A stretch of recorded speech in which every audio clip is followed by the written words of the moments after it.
Hello, it's Beachcams Man and Jack from BAM, and in part 2 of this video, Jack shows us around the Lee Mount and Corriton Cove sections of the cliff behavioural units, and we see where a recent cliff fall closed the footpath from Lee Mount to Corriton Cove. Before we show you the progress, our brand new merchandise shop is now open. We have calendars to canvases and mugs to mouse mats. To find out more, please head to merch.coastcams.com. This is Phase 4 of Network Rail's South West Rail Resilience programmes, and following on from the new seawall at Dawlish and Rockfall shelter at Parsons Tunnel. It's all part of a government-funded programme of ongoing work on the line between Dawlish and Teignmouth, helping reduce the disruption for passengers by affording the railway better protection from the cliffs and the sea.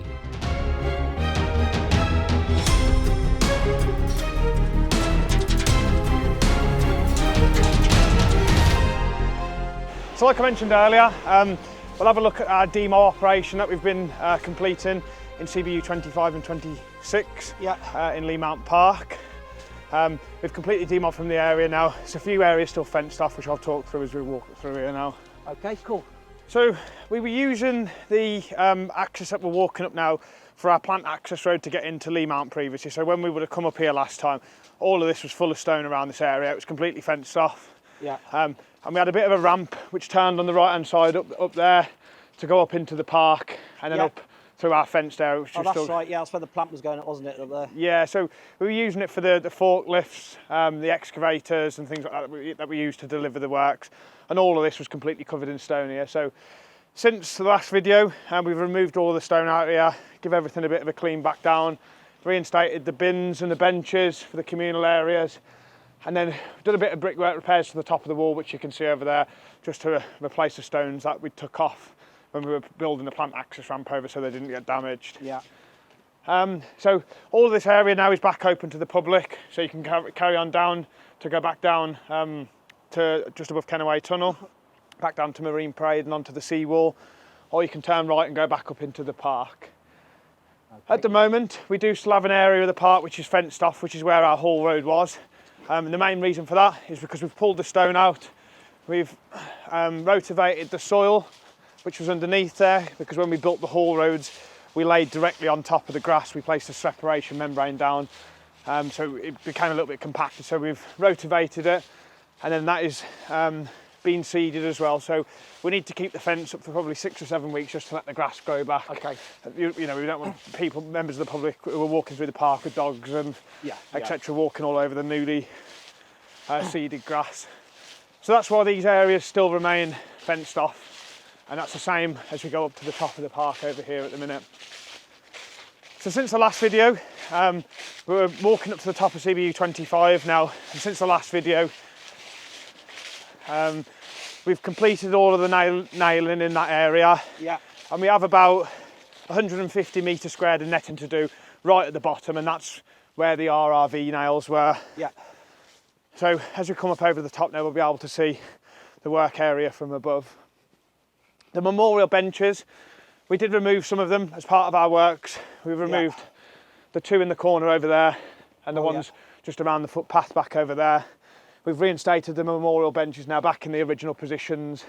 So we just writ down on a plan where all the benches were removed from previously, and we've now reinstated these. Okay. The fencing that you can see in front of us is only a temporary fence. The foundations that you can see here, which we've excavated, these pads here, they're for the new fence to go on top of. So that's currently in fabrication. We installed those about 5 or 6 weeks ago. Got Stoneman doing that, is it? Yeah, and Stoneman are in the process of fabricating those for us at the moment. So there'll be a fence along here similar to what you'll see in CBU 26 in a moment, above CBU 26, which we'll go down and have a little look at. Okay. And that fence will reinstate this area through here. There are currently some discussions ongoing with the council and Network Rail about some potential upgrade works in here. BAM aren't part of those discussions at present. You know, once they agree what the scope of the work is, and you know, potential replanting in some areas, we'll get communicated the message from Network Rail, and then we'll have to price the work for them separately to undertake any of that. Right. So this path here and the bench bases, all of this was completely covered before Right, with this our was your work area, wasn't it? with our stone area. Yeah, so the lads have done a good job of demobbing from here and re-exposing the paths and cleaning the park back up. The reason why this side isn't fenced off and it hasn't been rotivated or any topsoil been brought in at the moment is because this is more than likely the side where some sort of planting possibly will take place. Okay. So we've just left it like this for the time now, being, just until the council and Network Rail decide what they're doing. Okay. So we've completely demobbed from the opposite side in the residents' garden. That's some operatives up there working on behalf of the landowner now, just doing some reinstatement works, which we've agreed with them. The fence lines have been reinstated all the way down. And from up here now, you can really see the extent of that dentition, which we were talking about previously. So prior to the last video, all of this would have been, the vast majority of that would have been covered up. So in most places, what we've done with the dentition, the stonework that you can see in the middle of the wall down there, is we've put a nail either side of where the dentition is, and through that section, it's got cables zigzagged across it, and the cables are almost strapping the dentition into the face now. And then the same with the cables that go through the upper parts of the two dentitions. So you can see 3 different levels of it there, and the nails have been spaced and designed so they avoid those. Looks neat. In total in this CBU there's about roughly about 1,300 nails, and the average length of the nail in this CBU is about 13 metres. So there's probably about 16 kilometres of drilling in the cliff face that we're stood on at the moment and the cliff face opposite. It's growing back quick again, isn't it? Because this was just sand on the last video, or sandstone on the last video. Yeah, the vegetation will grow back really quickly. So in this particular area, we did mention it in one of the other videos, we're not allowed to keep the temporary netting or the coir matting. We can't. We've put coir matting, which is erosion control matting, in the other CBUs, but because these cliffs are part of the Triple SI, we couldn't get agreement with Natural England to put any erosion control matting in here. So the temporary netting and erosion control matting was removed, and what you see underneath the netting is just the back to bare cliff face. You can't see from where we stood up here, but flume which runs down the middle of the gully. That's also got a similar design to the dentition where nails are installed either side of it, but the flume is left completely exposed as in the brickwork, because if anything does flow down it, we don't want it to get trapped into the netting. So we've netted up to the flume itself, either side of the flume itself, and that'll remain as is. You can just see from down here, we've also had Stoneman engineering back in over the last 2 weeks to complete the works on the catch fence. So down the bottom there, by installing the catch fence, the cliff as you go around the corner there is actually far enough away that when you do rockfall runs, the rocks don't bounce and hit onto the track. So if any rocks do fall off the unnetted area past where we've netted, the catch fence will contain those rocks at the bottom then. No, I can't really see from here. How high is that fence? That fence is about, I think it's about 3.1 metres in height. And it has some low-level toe boards, and then that's got cable systems that run all the way through the fence to take any kind of impact. Once we've finished taking all the material out of that area, we're booked in with an RRVs this weekend to start clearing up that area down there. But once we finish that area, the palisade fencing that you see running through the residents' garden will join into that fence, and there will also be a gate at the end to stop trespassing into the property, because we do tend to find, or the landowner does tend to find, that they do get trespassing into that property down there. So, and what, do they go under the little tunnel down there? Do they? Under the little tunnel, over the track, climb over the tunnel portal. They've set fires in the property down there before. So the added palisade fencing down there and the king post wall will also provide more security for the property as well. Because previously the line side fencing wasn't in the best of conditions along there. So that was another addition, and was one of the agreements with the landowners for allowing us access into the property. Over in the distance you can see CBU 24. Last time we were here, that had just been, I think the nailing and netting had just been finished on there, so you could see the erosion control matting. That's not in the area of the Triple SI, and you can see the erosion matting through on there. And you can see how quick the vegetation again has started to come back through. In a month or two, the nails more than likely probably won't be visible down there. So have a little wander down to CBU 26 now.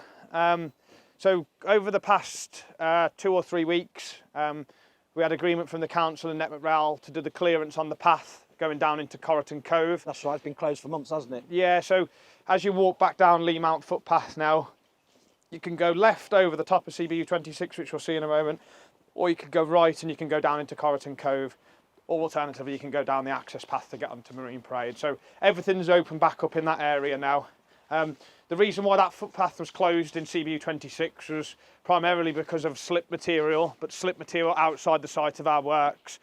We opened that back up, I think it was, that section was 2 days ago, and then the top above Lee Mount, we opened that back up about 3 weeks ago. Like I say, everything's open back up now and you can access and roam around there freely. Cool.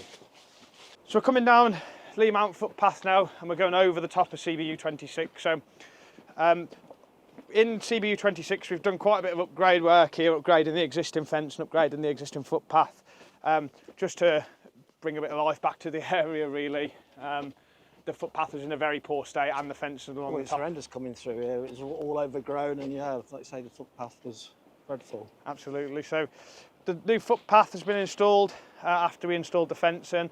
Like I mentioned earlier, this fencing will be similar to the fencing that we put back up over the top of CBU 25. It'll be a like for like, but the panel sizes will just be slightly different.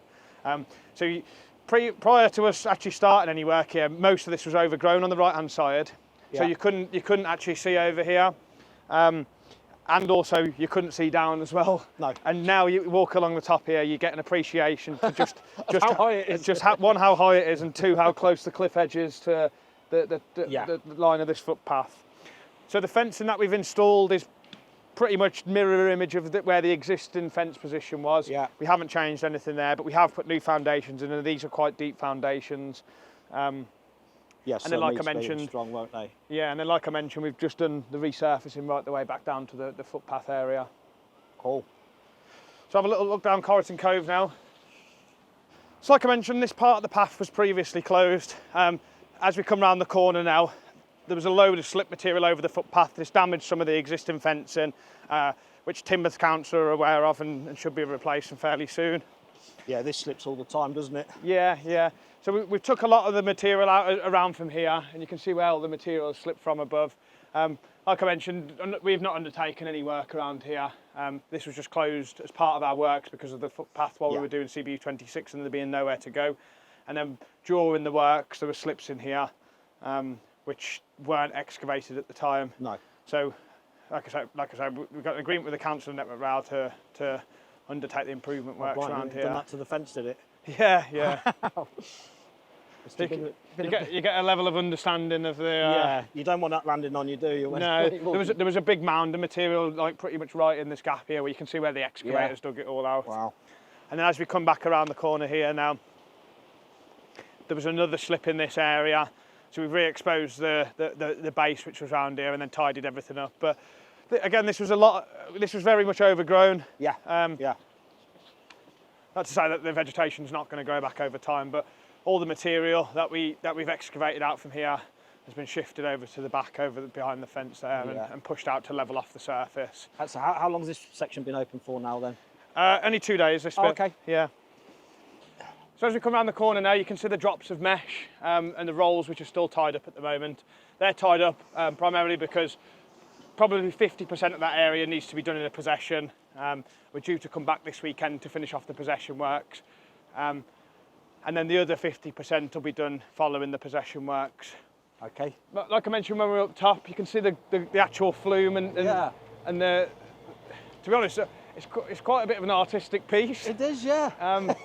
And whoever's done it's done a good job of it considering what they had to work on. It was all covered before, wasn't it? Yeah, yeah. It was completely filled with vegetation, rough material. Last time we were here, they were working at the bottom, so the drainage was all coming through. Is that right? Yeah. So you can see the water coming down the flume itself now. Yeah. There's quite a volume of water which does actually still come under.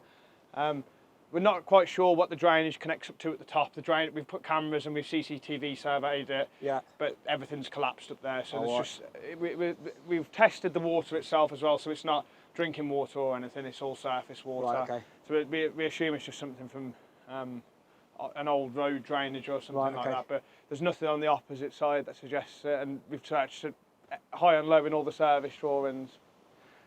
So you can see the difference in the right to the left. Right was netted probably 3 months before the left-hand side, so you get an appreciation of the vegetation growth that will start to come back. in these areas. Like I mentioned, about 1,350 nails, I think, roughly in this area. One, right. And then these are these are the 12-metre ones as well, are they? Yeah, the vast majority is just 13 metres. You consider the cabling work that I was talking about over the dentition and with the various bits that it straps through, and then you can see the cabling work which comes down the side of the flume over there. The cables also run right around the perimeter of the whole system. Okay. So the cables overlap with each other with like D-shackles almost, connection plates. And we join all the wire rope together around the perimeter, and that just kind of keeps all the netting tight on the outsides, and all the netting is trimmed up to the perimeter then. So we've still got some trimming of the netting to do on the left-hand side over there, which shouldn't be too difficult. And then, so when will this be finished? So this will be finished, should be finished by the end of next week. Okay. So possession works this weekend to do the majority of the netting in there, and then the other non-possession works outside of that. Okay. Right then, Jack, well, thank you for another, well, what could be our final tour, isn't it? I think it possibly is, yeah. It's all coming to an end. And sadly, I might be moving back out the area now. I know. I think the date for me to leave is possibly somewhere in December.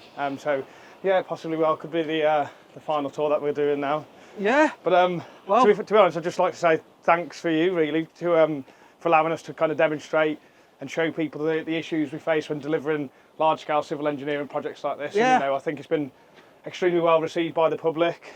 Yeah, it's been brilliant. And like if you hadn't have sent me that email like 5 years ago asking for some photos, we'd have never started doing this. I know, yeah. So I appreciate like everything that you've done to allow it to happen, because this sort of thing doesn't really happen, does it? So it's been great to keep people informed and see the actual... we've hopefully changed some people's perception on the work that we've delivered along the way. 100%, yeah, 100%. Well, we've seen a massive change in the comments and the positivity that's come out of it when it wasn't all positive at the start. So yeah, it's been brilliant. So thank you very much. No, and thank you to all the listeners as well for staying involved as we've produced the videos right through the project. Yeah, thank you. So give this video a like and a share, because you might not see us again.